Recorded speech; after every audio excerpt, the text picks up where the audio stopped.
Well, I'm now joined on the line from Jerusalem by France 24's correspondent Noga Tarnopolsky for more on this. Hi, Noga. Trump then, really upbeat about this proposed deal in his postings on Truth Social. It's based on a 21-point plan.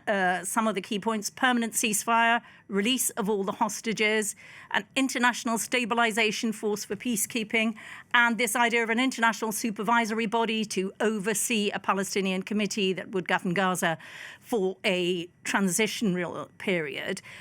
You've been hearing quite a lot about this from behind the scenes. What can you tell us? Where do all the key players stand? Thank you, Angela. Well, you're right. Donald Trump is sounding kind of rah-rah about this, but his press secretary just met the press a few minutes ago outside the White House about 2 hours before Benjamin Netanyahu's arrival.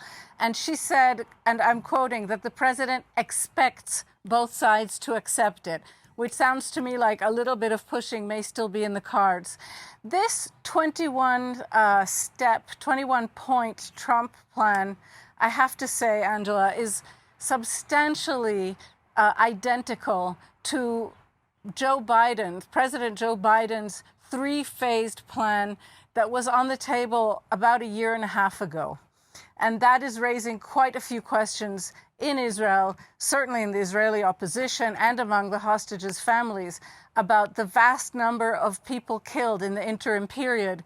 And Israel appears to have not gotten any better conditions than what it could have gotten then. The difference appears to be mostly Prime Minister Netanyahu's attitude towards each administration in the United States, and also a sort of exhaustion that seems to have gripped all sides as we face the 2-year mark of this war.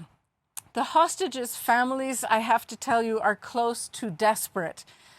Few of the hostages remain alive, perhaps around 20. It's unclear whether Hamas actually knows where all the hostages, alive or dead, are being kept. There is very deep anxiety among the families here that the hostages who were killed while in captivity have been buried in mass graves, or maybe unfindable, sorry. But the hostages' families are not the only pressure group that find themselves in D.C. from Israel right now. Yesterday, a delegation of West Bank settler leaders flew in a sort of emergency mission to Washington to find out what Prime Minister Netanyahu has in mind. Remember, Netanyahu has long allowed them to publicly dream of being able to declare Israeli sovereignty over the West Bank, possibly even to completely remove Palestinians from the West Bank and even from Gaza. Netanyahu has not uttered a word, as his closest ministers have openly allowed themselves to express those fantasies as possible plans on the books.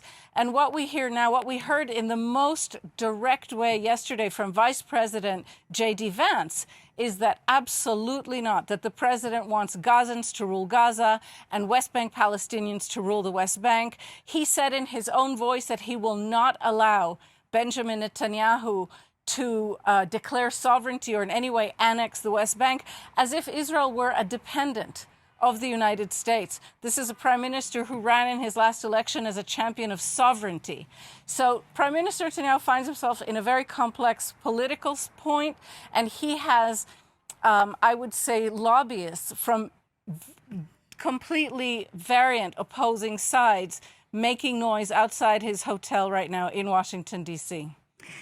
Now, you talk there about Netanyahu's position in this. We also know, according to Trump, that many of these Arab and Muslim leaders in the region are favorable towards his plan. We haven't heard anything from Hamas. What do you know about their position?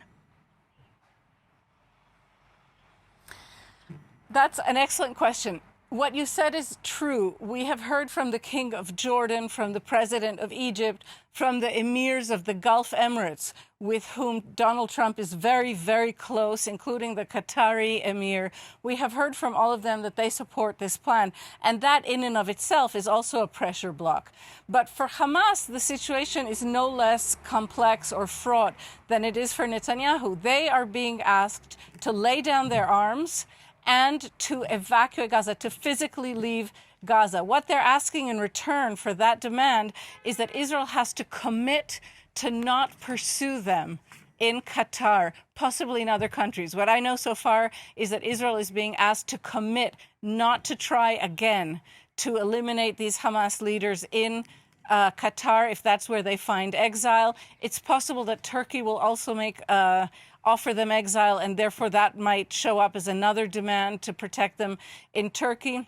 And regarding laying down their arms, which would contradict the basic charter of Hamas, which calls itself the armed resistance. Its charter calls to eliminate Israel from the face of the earth through armed resistance. That could be still a very major stumbling block ahead of us. And President Trump will be expecting the Qataris to put tremendous pressure on Hamas to accept this.